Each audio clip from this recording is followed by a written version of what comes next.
Welcome, my name's Doctor Warrick Bishop. I'm a cardiologist, I'm an author and a keynote speaker. I'm CEO of the Healthy Heart Network. I'm all about trying to help people live as well as possible for as long as possible. Heart disease is huge in Australia.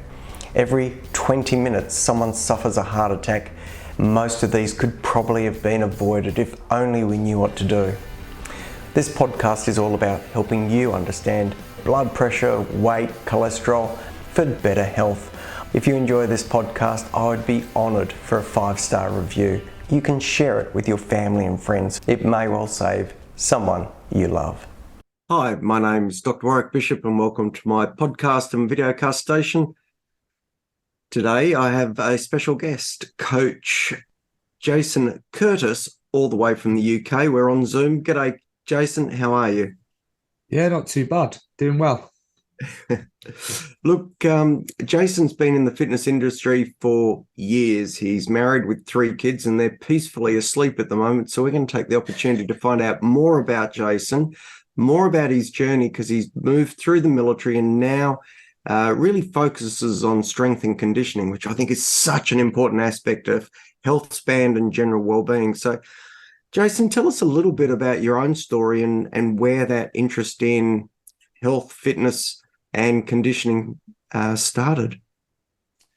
Yeah, so basically I'm quite lucky and quite fortunate to have known what I wanted to do from a very young age. I was interested in combat sports as a youth. So from a very young age, I knew I was interested in fitness, interested in physical training. I also knew I wanted to join the army from a young age, so very lucky in that respect. I ended up joining the military, did 6 years as an infantry soldier, an army physical training instructor, where I worked training infantry soldiers and also recruits that were getting ready to join the battalions and go off on operations and whatnot. During my time in the military is where I did a lot of qualifications and really, truly sort of learned that I was a fitness professional and that was my passion and that's where I wanted to go. I realised I wanted to leave the army and set up a gym. However, I didn't have much money. You know, I earned a reasonable amount of money in the military, but spent most of that on beer. But when I did come to leave the army, went into the sort of civilian fitness industry, started running boot camps and stuff like that, just grew and grew from there. Eventually, I was given private investment to set up my own gym, which I currently still own. It's been going about 8 years now. We have a couple hundred members. I work with the general population, so of all ages, gender, we're sort of 50-50 male, females. So the bulk of the gym is the general population, just, normal folk. And then I also work with athletes, hobbyist athletes, right the way through to world-class athletes.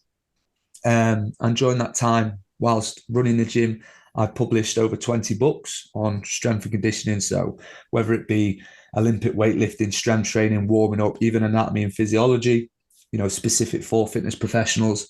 And what I'm actually working on now is my own fitness race, which we perform on athletics tracks. So that's my main focus at the moment. And I'm writing a book on fitness racing. Sorry, just maybe for me and for the people listening, Jason, what do you mean by fitness racing? Give me an example of that, just so I've got a better mind's eye. So fitness racing is, a lot of people might be aware of, say, CrossFit, which I call specialist fitness racing because it has a high technical demand. So people are racing through essentially fitness events, like it might be, Olympic weightlifting, box jumps, it might be muscle ups, right? But that's high technical demand. Then you've got like OCR, which is obstacle course racing, or ninja racing, where they're running over obstacles, they're running, they're crawling, they're doing monkey bars. What I call, which is a term I've coined, conventional fitness racing, is like the high rocks race, which is where you do 8 times 1K followed by rowing, skiing, sled pushes, stuff like that. So conventional fitness racing is where there's a low technical demand. However, obviously, if you've got good rowing technique, you're better off. If you've got good running technique, you're better off. But anyone can enter these races as long as they're fit enough. So my race is on a track. You do 12 times 400 meter runs. In between each 400 meter run, you do what I call labours, which is 12 exercises like farmer's carry, dumbbell push press, bear crawls, burpee broad jumps. So people are racing through fitness events. And I think this is going to be one of the fastest growing sports in the world, because what you actually find is more people, as they get older, they don't do as much sport, yet more and more people are joining the gym, they're getting into fitness and they need goals. So it makes complete sense to me to take all the things that people are training in the gym to make their bodies stronger and make themselves healthier and create a sport out of that. So that's one of my main focuses at the moment. An interesting concept. I certainly see where that's coming from, and I think it will fill a gap, actually. This idea of being able to test fitness separate to skill set is it's a good idea. I like it. Yeah, awesome. Look, one of the things that I thought I'd just tease you out on a little bit is how different did you find it dealing with Army or the military sort of situation for training and exercise and requirements for boot camp style training versus dealing with the general public? Was there a big shift there for you in that, Jason? So for me, I think people actually are shocked to find out that I sort of saw the opposite of what people perceive me to think, that which was in the military, yes, you've got a lot of fit people and you're sort of doing fitness every morning and it's very regimented. I was the guy that was running that fitness. So the military often tell you that, civvies, i.e. the people outside the military, are all weak and lazy and pathetic, and, the military are hardcore and we're tough and we're this. But what I actually found was in the military, you're forced to do physical training every morning with a guy like me, the PTI. And often the PTI is seen as like that bad guy that's beasting you. Whereas when I left the military, obviously I'm in a bubble of the fitness industry, but the people that are coming to my boot camps or coming to train with me are paying me to train them. So I was expecting people to be, a bit lazy, moan about everything. And there is a lot of people like that. But I think the style of training that I deliver brought people to me that wanted to train hard. I was actually really shocked at how hardcore like civvies were, so these people that I deemed as, and that's what ended up being what I created as my academy, my online learning, and a lot of the books that I write, was the concept that average is no longer average. So these people that I'm describing as average folk are now running ultra marathons, or they're doing obstacle course races, or guys in their 60s and the 70s are still wanting to deadlift. They're still wanting to be active. And it's still a small percentage of the population in the grand scale of things, but that's actually growing. So what I found was, I loved the military and the guys were great and the camaraderie was huge, but I actually find leaving the military, I found more motivation in a lot of ways for physical training, because it was almost seen as part of the job in the infantry, especially. That's in fact almost to a T that reflects a theory, I guess, or really a philosophical position I see in my own work. And I think it's probably across the board. And the concept is a bit along the lines, if you give somebody something for nothing, they value it for nothing. And if someone pays for something, that payment is their investment in it. And I think what you're, to a degree, you're saying that the Army situation is one where the guys have to turn up, they're told to turn up, they're not invested personally. It's part of what they have to do. And yet your private members, the people who engage with you, they have paid in, they've invested. And so for them, what you say has true value, because it's the value of the money out of their pocket, which really, I think, focuses people's attention. So it's a nice reminder that you give people something for nothing, they often don't value it as much as if they have to pay for it.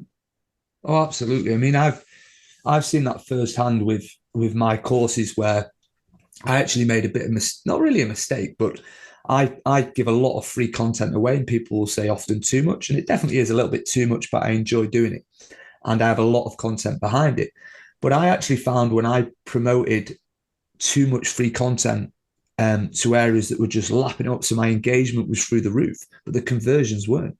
And when I was giving massive discounts and also giving courses away for free, when I was looking on the analytics at the back end of my online course platform, if I give a course away for free, and this is pretty much straight across the board, if I give a course away for free, they never complete the course.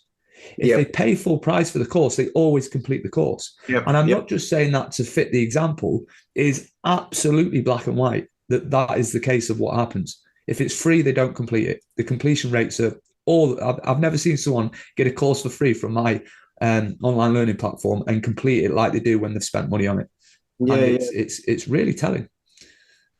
Well, look, we won't dive into human psychology because we're going to stick with physiology and exercise mainly, but there's no question there's a lot of psychology behind exercise. One of the things you said, which I think is a beautiful line, and I've written it down, is average is no longer average. And I think that really speaks to what we're seeing in an environment where people are looking to try and recognize there's a need for health span over lifespan and over just plodding along. Do you want to speak to that at all? How do you engage with your community around that?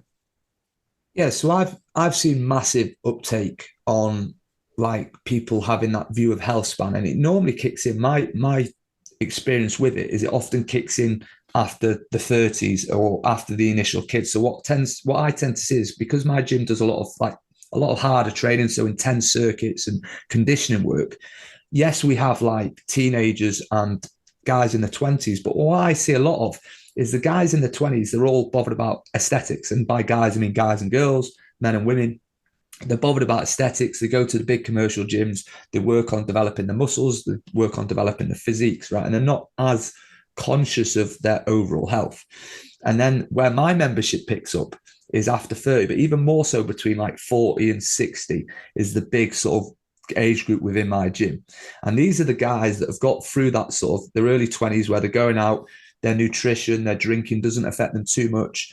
They're more conscious of physique. And then they maybe have their first kids and they're having to chase the kid and they realize, actually, I'm getting out of breath now.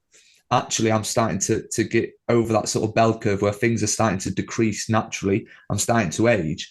And they start realizing, I need to be fitter. I need to be stronger.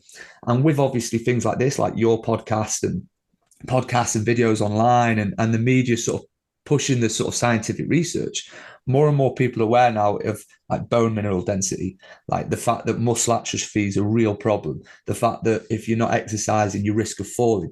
So what would be well-known, common knowledge to fitness professionals and health and fitness professionals is now, in my opinion, common knowledge to the general population, that they know that. I often say to people, it can sound depressing, but as you get older, maintaining is improving because actually you're going downhill. So even if you don't improve and get fitter, if you stay the same, you're doing well. So, and what we see in our gym is we see people improving drastically in their 40s, 50s, and 60s, stronger than they've ever been, fitter than they've ever been. So, yeah, I've seen massive uptake in people going, I'm training not just to look good, I'm training for health span, because yes, training is not necessarily going to make you live 20 or 50 years longer, but the years that you do have, you're going to be considerably healthy for. And the awareness of that is in my bubble and my gym is through the roof. That I would say that's the bulk of why people are training. The other side is the mental health, because training, as we know, makes you feel great. Look, I think the people listening to this podcast are aligned with that. They would only be doing that, listening to these sort of resources, if they are interested in giving themselves the best chance of the best health future possible. Otherwise, why would you undertake the investment? So I completely concur with what you're saying, and I think we're probably going to be listened to by people who are exactly in that space. So we are seeing that change in the world, almost no question. As you speak with people about this physical well-being, you touched on how important it is for mental health to exercise. Completely agree with that. I just wonder if you offer much dietary or nutritional advice as part of your program when you're dealing with people, Jason. Yeah, so actually what I do is I have nutritionists at the gym.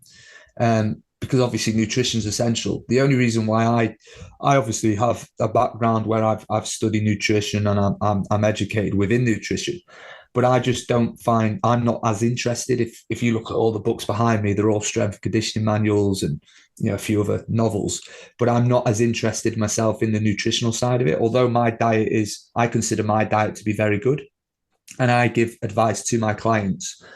That's not my area of passion.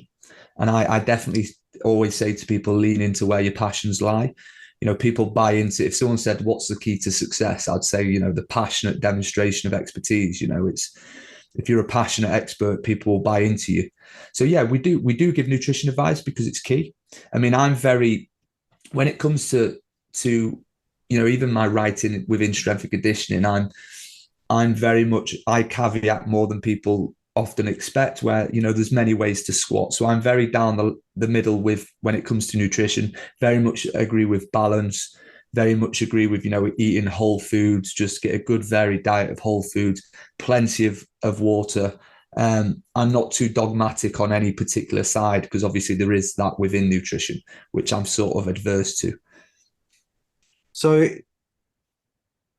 I think obviously there's no question, and the people listening to this would be aware, if you're looking to maximize your health journey, the exercise component it's pretty important. No question about that.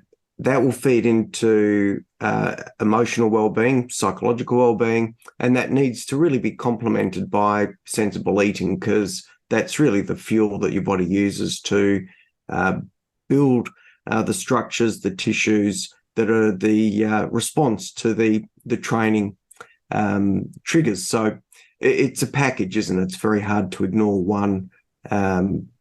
Which is why we have the sort of nutritionists at the gym, just because I don't like, if I'm being completely honest, I just don't like dealing with the nutritional side, because so much of the fitness industry is focused on weight loss.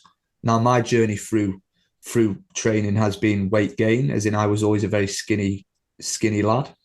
So I just don't like dealing with people when everything's so focused on weight loss.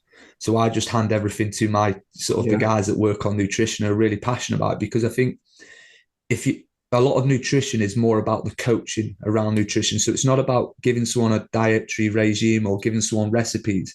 There's far more nuance to it, because it's I have someone for an hour in the gym or a couple of hours, and I can program for them. But elite athletes might be training 20 hours a week, but most people are training 2 or 3 hours a week. So I can focus on that and get the most out of them. When it comes to a good nutrition coach, it's far more than just, here's your program, here's how you perform the exercise. Because nutrition, especially when there are problems like, weight and stuff like that, it's far more psychological. And the best nutritionists, in my opinion, are almost like lifestyle coaches. They've got to mentor them individuals. It's not just where I'm very analytical with training and I can coach an individual to move better, perform better. I think you have to have that real passion about people and the empathy around why someone is because for me, I can eat chicken and rice 5 times a day. Doesn't bother me. Food is fuel. Right, I can eat, all my veg, right? Do you want this chocolate bar? Do you want alcohol? I don't drink. Used to enjoy it, but I don't drink anymore. And I find that easy. And it's not because I'm disciplined, it's because it's easy. I'd rather train than eat. So I think it's better to have a nutritionist that has that real empathy, which I don't think I have for people that are going, oh, I've ate too much. And I'm like, well, don't. I think that's why I push it to new, but it's absolutely essential. And I take my diet, especially in the last few years, I take my diet very seriously. Well, it certainly demonstrates some insight if you recognize where your skill set is and where your skill set is, and how you can help people where you can and where you can't, and fill in those gaps for them. Look, this stuff is absolutely fascinating, but one of the things that I've noticed and you alluded to is the books you've written. Tell me how you started those. And what I might add, Jason, is we're at about 10 to 15 minutes, so I might chat about books, but we've got so much to talk about. I'll float the possibility of a second podcast. And for those listening, we might finish up on Jason's story about being an author and then wrap that up. And we may do a second podcast talking about some of the details and drilling down on the physiology of exercise programs and how to get the best bang for your buck. So tell us about being an author and how that all came about, because not everyone writes a book. Yeah, so basically, I think this is another area where I was quite lucky. And, I've always wanted to own a gym and be in the army, from being young. I've also had an interest in writing. So I was never particularly good at writing, never excelled at English in school. However, I've always enjoyed reading. I've always enjoyed writing. And I actually had an idea for a book, a manual called Train the Movements, which was about all the sort of, rather than focusing on training muscles, it's training movements. So rather than doing sort of chest and tries, you're training pushing movements. So there's fundamental movements like hinge, squat, lunge, push, pull, rotate. Gait is like locomotion. So that was the idea for the first book. And it just so happened that one of my clients was quite a well-known indie publisher of guitar books, one of the most prolific indie authors on publishers on Amazon. And he sort of initially, he turned around to me and said, look, rather than trying to write a massive manual, what's the first chapter? Just write a book on that, rather than writing a symphony, write a song. So we went into that, and he published a few books for me. From there, I decided that I wanted to write that sort of magnus opus, the big manuals. I wanted to write how I wanted to write. His publishing was great, but he very much had a style which was break it down, into exactly what the reader needs to know, similar to his guitar manuals, which are tremendously successful.